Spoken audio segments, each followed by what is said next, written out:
Once upon a time, there was a man that went by the name of David. He had been traded to the Twins from the Mariners in 1996 for a player to be named later, changing his listed last name as Ortiz rather than Arias once he got to Minnesota, considering Arias was his maternal family name. So as sports writer Jay Jaffe would end up saying, David was literally the player to be named later. David was a pretty good baseball player, but the team he was on, the Minnesota Twins, were not a very good baseball team. None of that was David's fault though. Someone who hit .277 with an .817 OPS in 1998, a year where the Twins won 70 games and finished in 4th place. By 2000, David was still a good player, but the Twins, still a bad team. They'd win 69 games and finish in last place, following that up with another playoff miss in 2001, although this time they were a lot closer, winning 85 games and finishing just second in their division. In January of 2002, Angela Rosa Arias, David's mother, was tragically killed in a car crash. She may have been gone as a person and as a body, but in spirit, she never left. From that point forward, David Ortiz dedicated every single home run hit to his mother. No matter where it was, when it was, or even how it was, whenever he crossed the plate after a long ball, would point up to the sky to thank her. Then came the 2002 season, and the Minnesota Twins finally broke through, winning 94 games in the American League Central Crown, taking down the Oakland A's in the ALDS, and moving on to the ALCS where they lose in 5 games to the eventual World Series winning Anaheim Angels. Although they didn't make it to the promised land that year, the Twins were really good, and David played a big part in that 2002 success. During that season, he hit .272 with an .839 OPS, swatting 20 home runs. The Twins had a really solid hitter on their hands, so what did they do? Release David Ortiz. Yup, that's right. The reason this happened was because the Twins, who were paying Ortiz less than $1 million in 2002, were likely going to start paying him around $2 million the next year due to arbitration. They didn't even want to negotiate a contract or go to arbitration, so they tried to trade him, and after that didn't work out, the last option was to release him. The Twins released David Ortiz, a team that would go on to replace him with Jose Morbin, a guy who would never play a single game for the Twins. So what was next? Lobster. Yes, lobster plays a big part of this story.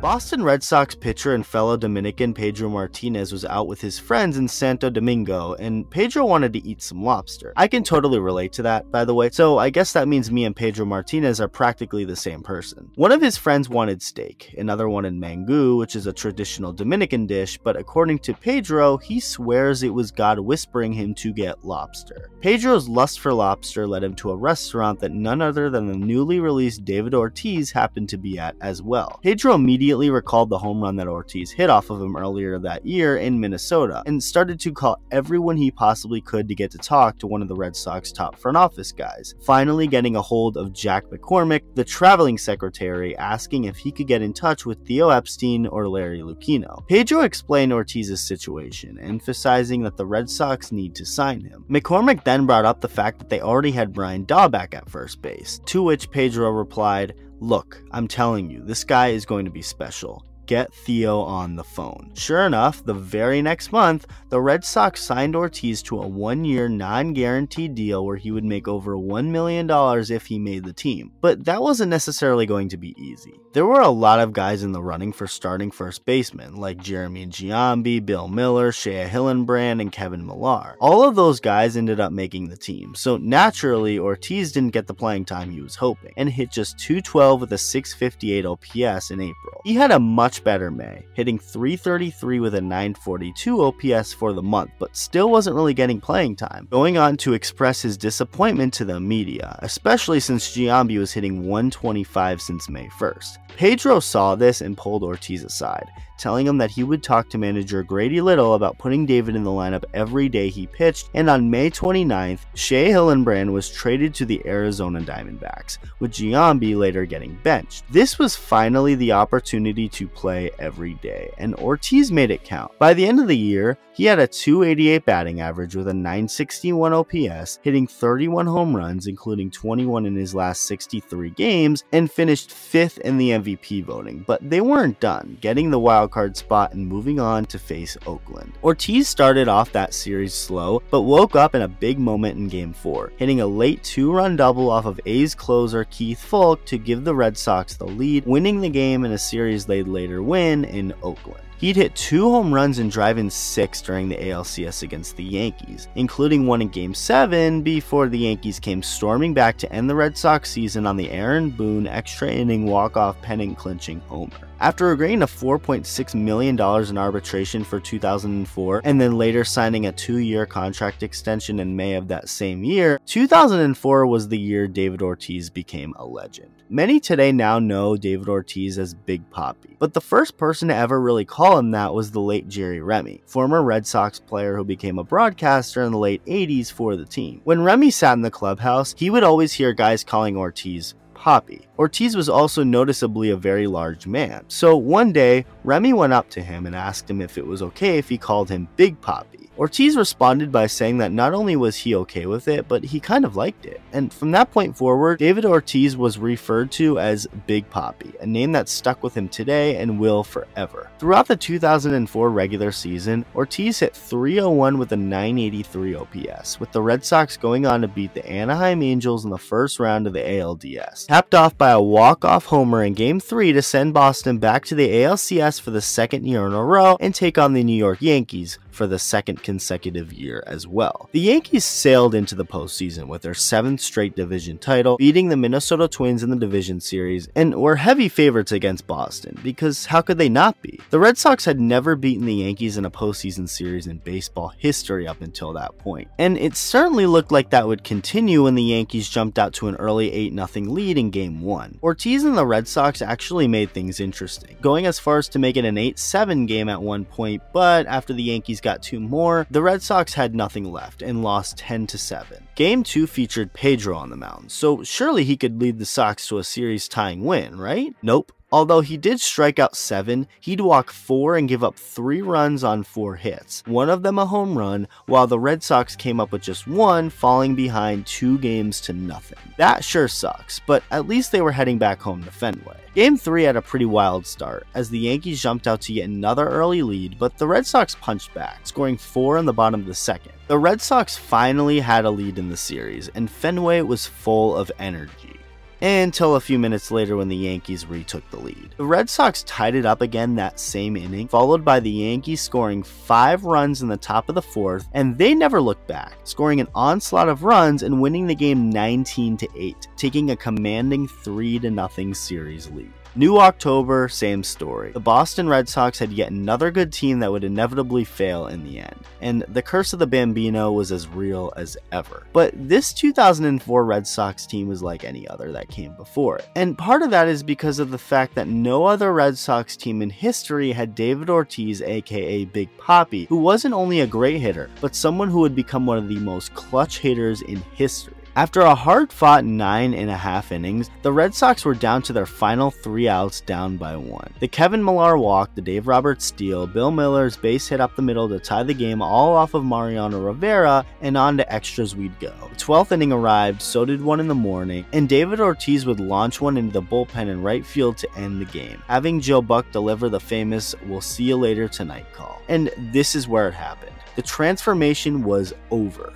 David Ortiz was officially Big Papi. With the Red Sox down by 2 late in Game 5, he'd hit an opposite field shot to make it a 1-run game. 6 innings later in the 14th, Ortiz would drop a single into center field, bringing home the winning run that kept on running to New York for Game 6. Ortiz ended up going hitless in Game 6, a game in which the Red Sox tied the series up to force a Game 7, and that same night decided to go to Cafe Rubio, a place that his buddy Juan Romero owned. Romero insisted that he can bring food to the hotel and stop any potential stress from occurring, but Ortiz wanted to go, saying that he wanted to eat a good meal, drink some wine, and be with friends and fans. After finishing his time at the restaurant, Ortiz started to leave, and on his way out, a couple of fans started to taunt him, saying that he was out too late and eating too much.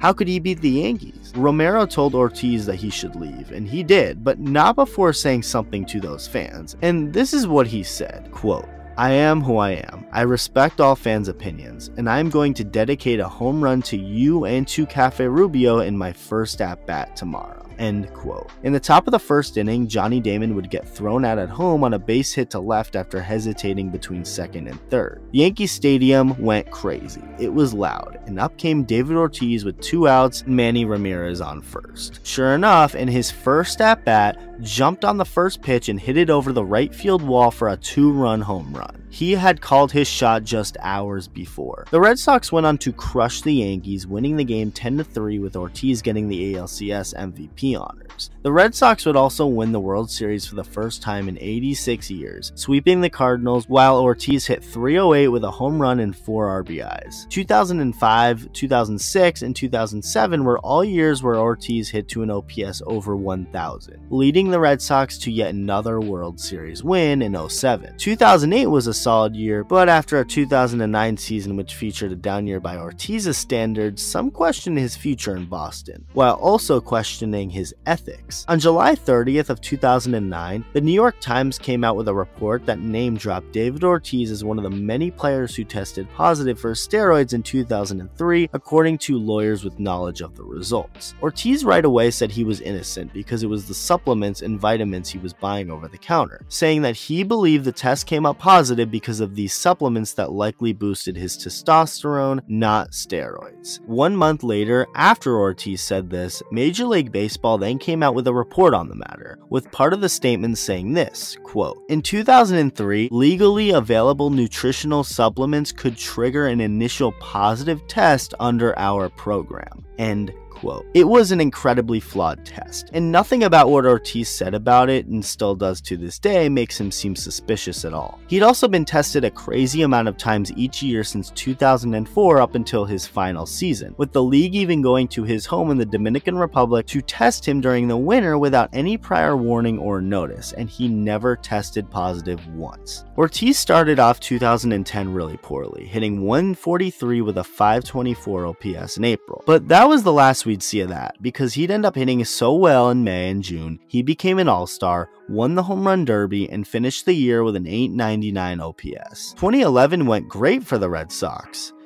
If you don't count September, they went from a sure playoff team to a total collapse, which led to the firing of their beloved manager Terry Francona, leading to the hire of Bobby Valentine for the 2012 season. After Valentine was hired in late 2011, Ortiz heard from several of his baseball friends in a very negative way, with some giving him a sarcastic "good luck" text, with some even suggesting that he's going to end up wanting to retire rather than play for a manager like Bobby Valentine. None of that is very encouraging, of course, but Ortiz wanted to see for himself, and he sure did, saying that Valentine managed in a bubble. There had been a lot of talk about the 2011 Red Sox and how the team's lack of accountability led to their September collapse, which made Ortiz think maybe Bobby Valentine was hired to come in and boss around full-grown men, saying the Red Sox wanted to hire a daddy, not a manager. Ortiz was great that year, but unfortunately played less games than usual because of an injury to his right Achilles tendon. 2012 ended up being an awful season for the Red Sox, as they'd win 69 games and finish in last place, with Valentine getting fired after 1 year. 2013 started off in a tragic way with the Boston bombing, when 3 people lost their lives and many more were injured. In the Red Sox first home game back after the tragedy, David Ortiz walked onto the field and made a speech that will forever be one of the more iconic Boston sports moments in history. "This is our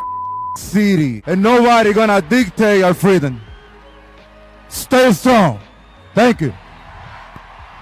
Ortiz went on to have yet another great season, this time healthy, hitting .309 with a .959 OPS in 137 regular season games. Ortiz murdered a phone along the way, but the Red Sox won the AL East, taking down the Tampa Bay Rays in the first round with Ortiz hitting 2 home runs off of David Price in Game 2. And then Detroit came to town. Let me make something very clear to all you individuals watching this video. The Red Sox definitely do not, and I mean in no way, win the World Series or even get to the World Series in 2013 2013 without David Ortiz. The same can be said for 04 and 07 too. The Red Sox mustered just one hit in Game 7 against Anibal Sanchez and the Detroit Tigers, and were getting no hit 5 2/3 innings into Game 2. That's one hit in the first 15 2/3 innings of the ALCS. They'd finally put something together and get one run in the 6th, and then find a way to load the bases in the 8th with 2 outs. By this point, Max Scherzer, who started the game, was out, and after a few relievers loaded the bases in the 8th, in came Joaquin Benoit to end the mess and get to the 9th.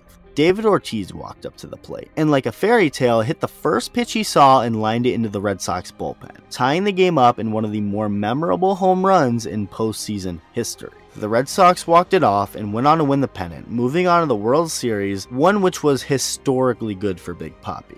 David Ortiz was really good in the 2013 World Series. Oh, what's that? You don't believe me? In 16 at-bats, Ortiz hit .688 with a .760 on-base percentage, .688 batting average, and a .760 on-base percentage during that World Series. Let that sink in. And with the team down 2-1 and trailing in Game 4, Ortiz rallied the dugout, prompting the team to come back and win that game, never looking back. Throughout the course of the entire postseason for Boston that year, Red Sox players not named David Ortiz hit .213 with a .602 OPS. Ortiz, .353 with a 1,206 OPS. It was absurd. 2014 and 15 both ended in last place finishes for the Red Sox, although solid years for Ortiz. And then on his 40th birthday in late 2015, it was announced by the man himself that he would be retiring after the 2016 season. Ortiz went on to have arguably the best season of his life to cap off his career, hitting .315 with a .401 on base percentage, a .620 slugging percentage which led the American League, homered 38 times, drove in 127 runs, helped lead the Sox back to the postseason, and although they'd get swept by the Cleveland Indians in the first round, I'd say it was a pretty good overall storybook ending for the most important player in Red Sox history. He was an incredible baseball player, but that's not all he was and still is to this day. Ortiz may have hit 38 home runs that season, but there's one in particular that stands out from the rest, at least to me. It was April 29.